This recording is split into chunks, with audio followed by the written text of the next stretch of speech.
کہ وہ اس گھر کو رکوع اور سجدہ کرنے والوں کے لیے پاک و صاف رکھے۔ علماء اکرام کے مطابق حضرت ابراہیم علیہ السلام کے اس اعلان کے بعد سے حج کی شروعات ہوئی، اور سب سے پہلا حج حضرت ابراہیم علیہ السلام نے ہی کیا۔ طاہر الکروی، جن کی اس کتاب کو عبدالصمد سارن نے اردو میں منتقل کیا ہے، وہ لکھتے ہیں کہ حضرت عباس کے روایت کے مطابق رسول اللہ صلی اللہ تعالی علیہ وآلہ وسلم نے فرمایا، اللہ کے اس گھر پر ہر دن رات میں اللہ کی 120 رحمتیں نازل ہوتی ہیں، 60 طواف کرنے والوں کے لیے، 40 نمازیوں کے لیے اور 20 اللہ کے گھر کو دیکھنے والوں کے لیے۔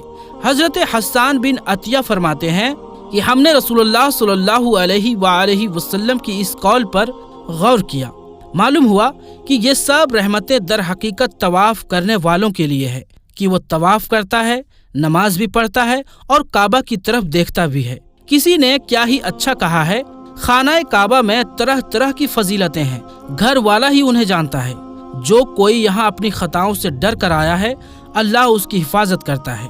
طاہر الکروی لکھتے ہیں، خانہ کعبہ 11 بار تعمیر ہوا۔ حضرت آدم علیہ السلام نے بنایا، حضرت شیس علیہ السلام نے تعمیر کیا، حضرت ابراہیم علیہ السلام نے تعمیر کیا، عمالقہ نے بنایا، جرہم نے تعمیر کیا، کسی نے تعمیر کیا، قریش نے بنایا، عبداللہ بن زبیر رضی اللہ تعالی عنہ نے تعمیر کیا، حجاج بن یوسف نے بنایا، پھر سلطان مراد نے بنایا جو آل عثمان میں سے تھا۔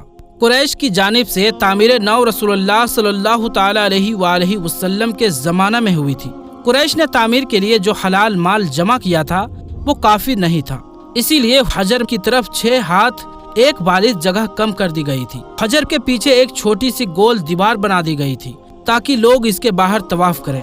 کعبہ کے اندر انہوں نے 2 صفوں میں 6 ستون رکھے تھے جس پر چھت تھی۔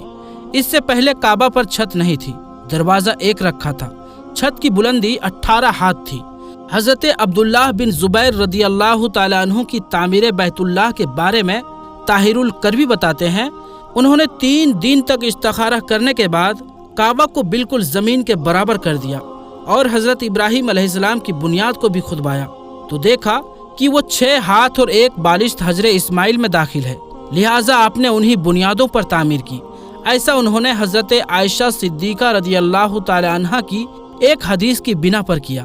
حضرت زبیر رضی اللہ تعالی عنہ نے کعبہ کی بلندی 27 ہاتھ رکھی تاکہ عرش کے مناسب ہو جائے، ایک دروازہ داخلے کے لیے اور ایک دروازہ باہر جانے کے لیے بنایا۔ دونوں دروازے سطح زمین کے برابر تھے۔ ہر دروازے کی لمبائی 11 ہاتھ تھی اور 2 پٹ تھے۔ آپ نے کعبہ کے 4 ستون بنائے۔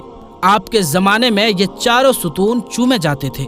آپ نے رکن شامی کی جانب ایک زینہ اوپر جانے کے لیے بنایا تھا اور اسے سونے سے سجا دیا تھا۔ چھت پر پرنالہ رکھا تھا جو حجر میں گرتا تھا۔ جس دن کعبہ شریف کی تعمیر مکمل ہوئی وہ دن عجیب تھا۔ اس دن بہت سے غلام آزاد کیے گئے اور بہت سی بکریاں ذبح کی گئی۔ حضرت زبیر ننگے پاؤں نکلے، آپ کے ساتھ بہت سے قریش بھی برہنہ پاؤں تھے، حتیٰ کہ کنم کے مکان پر مسجد عائشہ پہنچے اور عمرہ کا احرام باندھا کہ اللہ نے انہیں ابراہیمی تعمیر پر تعمیر کعبہ کی توفیق عطا کی۔ ابن زبیر کی تعمیر کی وجہ یہ تھی کہ ایک شخص نے محاصرے کے زمانے میں مسجد حرام کے کسی خیمے میں آگ جلائی۔ خیمے میں آگ لگ گئی جو بڑھتے بڑھتے کعبہ تک پہنچ گئی اور اس نے غلاف کعبہ رکن یمانی جلا ڈالا۔ یہ واقعہ 64 ہجری کا ہے۔ 10 سال بعد 74 ہجری میں حجاج بن یوسف نے اس بنا پر کی ابن زبیر نے کعبہ میں اضافہ کیا تھا اور ایک دروازہ مزید بنا دیا تھا، اسے گرا کر قریش کی تعمیر کے مطابق کر دیا۔ طاہر الکروی لکھتے ہیں کہ خانہ کعبہ کی ہر ایک چیز عبداللہ بن زبیر کی بنائی ہوئی ہے، سوائے اس دیوار کی جو حجر میں ہے، وہ حجاج بن یوسف نے بنائی ہے۔ اس طرح مشرق کے دروازے کی چوکھٹ اور وہ اندرونی سیڑھی جو کعبہ کی چھت پر جاتی ہے، عثمان سلطان مراد رابع کے زمانے میں 19 شعبان 1039 ہجری کو صبح 8 بجے مکہ اور اس کے اطراف میں شدید بارش ہوئی۔ بارش سے سیلاب حرم شریف میں داخل ہو گیا اور کعبہ شریف کے دروازے کی چوکھٹ سے بھی بلند ہو گیا۔